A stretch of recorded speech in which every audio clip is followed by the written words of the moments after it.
Une production, Les Podcasteurs. Le couple est une grande aventure, une sacrée aventure. Tous connaissons des joies et des peines au sein de nos couples, et tous avons besoin d'éclairage. Et il n'y a pas d'école pour cela. Alors, bienvenue dans ce podcast de l'intelligence amoureuse. Je suis Florentine Deloy-Wang et je vais vous donner la main le long de la voie du couple, cet univers passionnant, complexe et unique en son genre, qui nous envoie dans le meilleur comme dans le pire. Passionnément, j'apprends, je crée et je transmets des outils pour ouvrir toutes les possibilités de l'amour en nous et entre nous, pour laisser l'amour faire son travail et nous ramener à nous-mêmes, pour nous aider, tous et chacun, à fertiliser l'espace du couple. À chaque épisode, je répondrai à une question. Viens me la poser sur Instagram, l'espace du couple. À nos amours.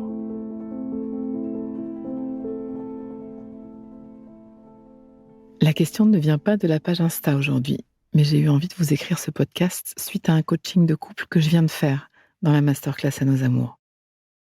Parler de sexualité dans le couple. Let's talk about sex, baby. Aborder ce thème de la sexualité ensemble. Let's talk about sex, baby. Let's talk about you and me. Let's talk about the good things and the bad things that may be. Dans la vraie vie, il est plus facile de se trémousser sur cette chanson que de le faire. Parlons de sexe.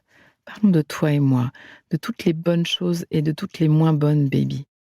Aborder cette question de la sexualité ensemble. Grandir ensemble. Oser. La véritable intimité n'est finalement pas de nous retrouver nus ensemble dans un lit, mais de nous tenir nus ensemble dans la communication, sans crier, sans nous taire, dans nos vulnérabilités, faire profondément connaissance. Nous avons tous reçu tellement de messages sur la sexualité depuis notre enfance, des messages bien contradictoires d'ailleurs. D'un côté, l'hypersexualisation de la publicité et un discours magazine faussement décomplexé qui pourrait nous faire croire que la Terre entière s'envoie en l'air, régulièrement et multi-orgasmiquement, et peut nous faire sentir les laissés pour compte de ce grand épanouissement. Des vidéos tutos, comment bien la faire jouir, comment réussir une fellation, comme des recettes de cuisine, comme si nous étions de la farine ou du beurre. Je comprends que nous ayons besoin de compétences. Certaines connaissances font partie de la notice du corps d'un autre. La découverte du clitoris et toute la communication autour de ce petit bouton magique a fait beaucoup évoluer l'intimité des couples hétérosexuels. Sans parler aussi de l'invasion de la pornographie qu'on nous fait passer pour de la sexualité juste parce qu'elle mobilise des organes sexuels. En fait, il faudrait plus de mots pour sexualité. En fait, j'aimerais un mot qui dise état commun de délices corporelles et de connexion des âmes de deux personnes en amour l'une de l'autre. Bon, et vous le savez aussi, de l'autre côté, il y a cette répression de la sexualité, répression du désir, cette hontification des choses du corps, qui nous colle aux bottes au nom de la morale et des religions. Péché, luxure, tous ces concepts ont laissé des traces et entravent nos possibilités de la connexion, de la rencontre, de la communication. Entre ces deux messages, l'éclate et l'interdiction, nous devenons dingues. Et j'ai peur que nous passions à côté de l'essentiel, la connexion à soi, à son corps, à l'autre. Il y a une route à tracer pour rester vivant et vibrant ensemble. La passion, le cocktail hormonal des débuts, la jeunesse est un cadeau à l'embarquement dans la vie sexuelle. Après, il faut prendre le relais consciemment, intentionnellement. Juste une statistique en passant. 41% des femmes françaises déclarent ne plus faire l'amour. C'est presque la moitié. Pour grandir ensemble dans la rencontre sexuelle, nous avons vraiment besoin d'en parler. Nos corps, nos rythmes, nos envies sont tellement différentes. Nous sommes comme des aliens l'un pour l'autre, y compris dans la sexualité. Scoop. Ton ou ta partenaire n'a pas la notice ni de ton corps, ni de ton désir, ni de tes envies. Si tu y réfléchis bien, tu ne l'as peut-être même pas de toi à toi. Et cette notice est évolutive, avec l'âge, avec les cycles, avec la santé, l'environnement, ce qui se passe dans nos vies. Ça se corse. On ne fait pas l'amour de la même façon à 20 ans, à 30 ans, 40 ans, 80 ans. Oui, tu peux rester dans une vie sexuelle vibrante jusqu'à la fin. Ce ne sera pas la même sexualité. Vous n'aurez pas les mêmes corps, vous n'aurez pas la même énergie, mais vous allez continuer à vibrer si tant est que vous communiquiez pour garder ce fil.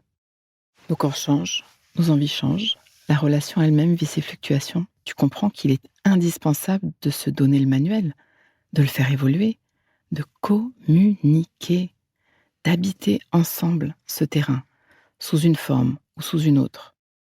Je sais que c'est difficile de parler de sexe, plus encore quand la relation est dans une phase houleuse. Peur de se dire, honte de se dire, peur de blesser, manque de mots. Beaucoup d'entre nous se sentent démunis à cet endroit. Tellement de couples se sont installés dans l'évitement, ne pas en parler, décaler les horaires du coucher, installer la télévision dans la chambre ou amener son smartphone au lit. Nous sommes bien doués pour éviter. On n'évite pas seulement de faire du sexe, mais on évite aussi soigneusement d'en parler. Tabou. On peut finir par tisser un espace de couple dans lequel le sujet devient tabou, ou dans lequel le sujet devient explosif ou blessant, et tout le monde est en panne. L'un ou l'autre va devenir défensif, ou perdre espoir, ou agressif, et les choses ne vont pas s'améliorer. Et le sujet va devenir de plus en plus compliqué à mettre sur la table. Mais quel gâchis! On ne se parle pas, on ne se parle plus de ce qui se passe ou de ce qui ne se passe pas sous la couette. Le terrain devient miné, ça devient no man's land, soit version désert, on ne fait plus l'amour, ou version deux corps l'un dans l'autre, mais deux âmes seules, comme une gymnastique sans culotte. Il est vital de ramener la connexion sexuelle. La révolution amoureuse n'a pas encore eu lieu, je vous le répète à longueur de temps.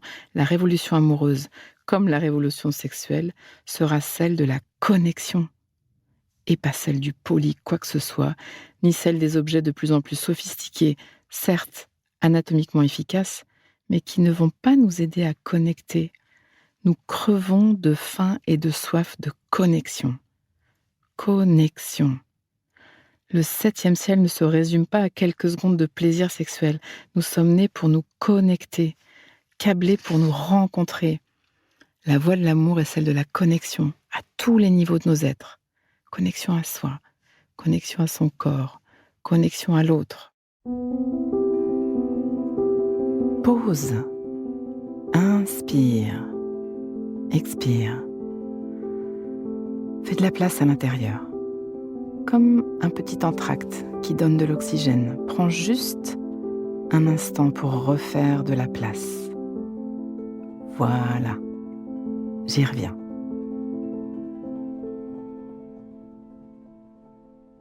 Alors, comment faire? Comment passer par-dessus ces gênes, ces pudeurs, ces protections qui nous empêchent de faire grandir nos rencontres sexuelles? As-tu essayé l'art de jouir? Un simple jeu de cartes créé pour ouvrir la parole tout en douceur, tout en finesse, pour faire connaissance en profondeur, en lien. J'y propose des phrases à terminer comme « Une chose que j'aimerais que tu saches à propos de mon corps, c'est… » Dès aujourd'hui, je te propose d'essayer. Va trouver ton partenaire et invite-le à cet échange. Tu peux me demander un échantillon de ce jeu si tu as envie. Retrouve-moi sur la page Instagram, je te l'enverrai avec plaisir. Alors, une chose que j'aimerais que tu saches à propos de mon corps, c'est que, et là, tu te déroules, tu te laisses connaître, tout simplement, avec toute ta vérité, avec toute ta vulnérabilité. Vous allez commencer à écrire cette notice et à la faire vivre.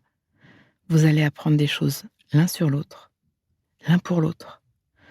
Vous allez rendre la parole fertile, possible, créative, constructive entre vous autour de la rencontre des corps. Et que votre relation soit en pleine victualité sexuelle ou pas, faites de ce thème une habitude, un rituel. Posez ces briques, bâtissez votre relation.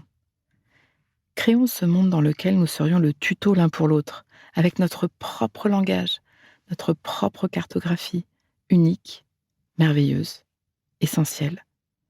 Passons de regarder ce fameux tuto pour une bonne fellation à le vivre ensemble. Réveillons l'initiatrice, réveillons l'initiateur l'un de l'autre.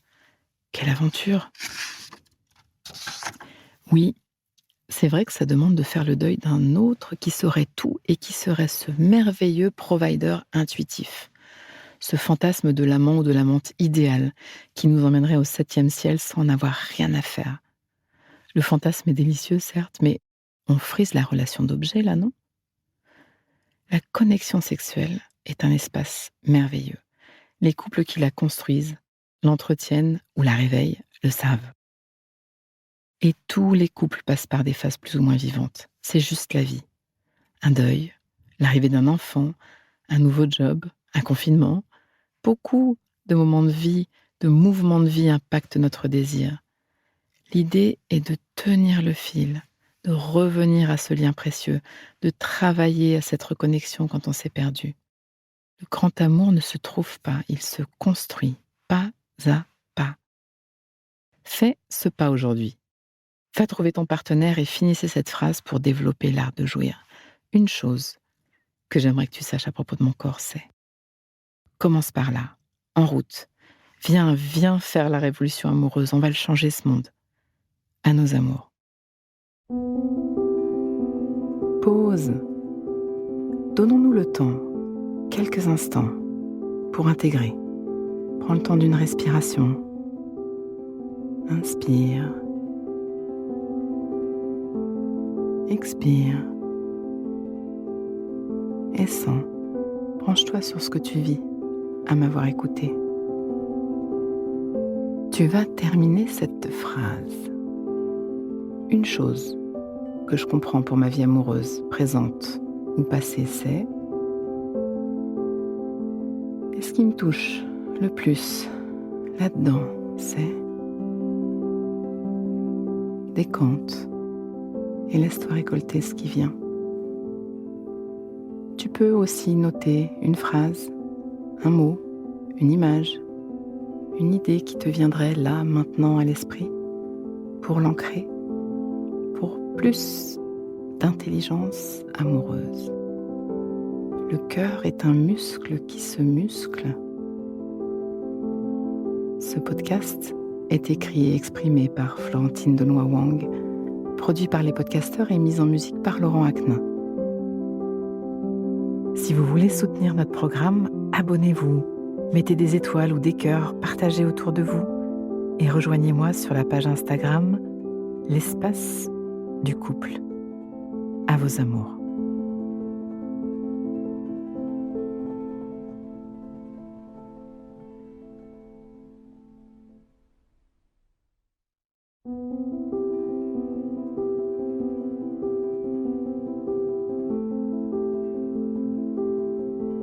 Ne manquez aucun épisode de l'Espace du couple. Abonnez-vous et mettez 5 étoiles sur Apple Podcasts, Deezer ou Castbox.